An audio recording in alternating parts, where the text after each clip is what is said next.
तर आज रोखोकमध्ये तळ्यातला औरंगजेब जिवंत केला असं दिलं त्यात तुम्ही लालकृष्ण अडवाणी यांची परिस्थिती पाहिलं आणि त्यांना खेळ झालाय त्या शहाजांची आठवण आल्याची राहत नाही तसंच तैमूरचा देखील उल्लेख केलेला आहे. मग त्यात चुकीचं काय? तुम्हाला आक्रमक जे आहेत या देशावर राज्य हल्ला करणारे त्यांच्याविषयी प्रचंड तिटकार असं दिसत आहे. म्हणजे औरंगजेबाची कबर उखडून टाका, जे आमच्या मराठ्यांच्या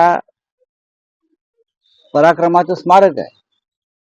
पण त्याच वेळेला ज्याने या देशामध्ये सगळ्यात जास्त हिंसाचार, हत्या, मंदिरं पाडली तो तैमूरलंग, त्याच्या नावानं एक फिल्म स्टार आपल्या मुलाचं नाव ठेवतो आणि प्रधानमंत्री मोदी त्या तैमूरचं कौतुक करतात.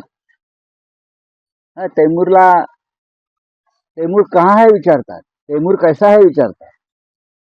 जेव्हा हे भेटायला गेले होते कोणते सैफ अली खान वगैरे, त्याची बायको करीना, तेव्हा प्रधानमंत्र्यांना चिंता वाटली, अरे तैमूरला का नाही आणलं, तैमूरला मी उचलून घ्यायचं, त्याची पप्पी घेतली असती. मग तैमूर तुम्हाला चालतोय, हे जे हिंदुत्ववादी आहेत त्यांना तैमूर चालतोय. इतरही आता लालकृष्ण अडवाणी, त्यांची अवस्था ही शहाजहान सारखीच झालेली आहे ना. ते सुद्धा म्हणजे लालकृष्ण अडवाणी हे या देशातल्या सध्या जे हिंदुत्ववाद तुम्हाला दिसतोय, राम मंदिर दिसतोय, त्याचे शिल्पकार आहेत. त्यांनी हे सगळं शिल्प उभं केलं हिंदुत्वाचं, पण त्यांना शहाजहान प्रमाणे एकांतवासात ठेवलेलं आहे. हे सुद्धा या हिंदुत्ववाद्यांना चालते. कुणी असं उठून सांगतोय का की कुठे आहेत आमचे शहाजहान, म्हणजे कुठे आहेत आमचे लालकृष्ण अडवाणी, काय झालं त्यांचं, त्यांना असं बंदिस्त का ठेवलेलं आहे, कोंडून का ठेवलेलं आहे, हा कुणी एखाद्या या कबर खोदणाऱ्याने प्रश्न विचारलाय का? हे असे हे ढोंगी दांभिक लोक आहेत. कबर न खोदता संभाजीनगर हे नाव बदलले बाळासाहेब ठाकरेंनी, माननीय हिंदुहृदय सम्राटांनी काय केलं की त्यांनी कबर खोदा सांगितलं नाही औरंगजेबाची. त्यांनी एका झटक्यात औरंगजेबाच्या नावानं असलेलं जे शहर होतं, गाव होतं, त्याचं नावच बदलून टाकलं. औरंगजेबाचं नामोनिशाण खतम करून टाकलं. हे संभाजीनगर आहे म्हटलं आजपासून. त्यासाठी एखादा अध्यादेश काढा वगैरे काही नाही. शिवसेना प्रमुखांनी 90 सालात जाहीर करून टाकलं. हे औरंगाबाद नसून हे संभाजीनगर. याला म्हणतात हिंदुहृदय सम्राट, याला म्हणतात हिंदुत्व. याबरोबर त्या दिवशी आदित्य ठाकरे यांनी आमच्या कार्यक्रमामध्ये सांगितले की नागपूरच्या दंगलीच्या मागचा जो काही हिंसाचार झाला त्याच्यामध्ये कुठेही देवेंद्र फडणवीस यांचा हात नाही असं आम्हाला वाटतं.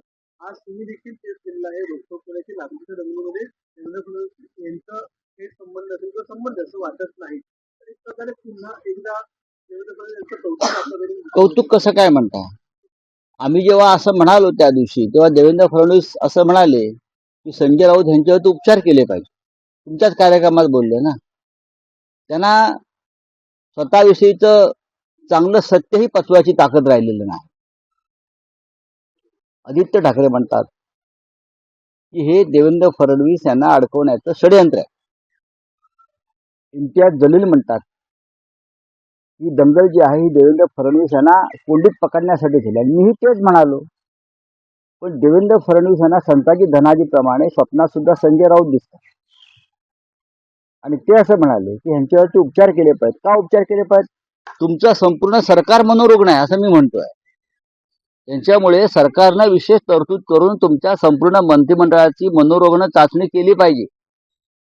ज्या पद्धतीनं तुमचे मंत्री बोलतायत, धांगडधिंगा घालतायत, भ्रष्टाचार करतायत, स्वतःला जे कोणी जे आहेत ना बाल हिंदुत्ववादी, त्यांची भाषा बघा काय चाललंय विधानसभेत, विधान परिषदेमध्ये. त्याच्यामुळे संपूर्ण भारतीय जनता पक्षाचं जे मंत्रिमंडळ आहे त्यांच्यावरती सरकारी खर्चाने करा, काय हरकत नाही, उपचार करून घ्या.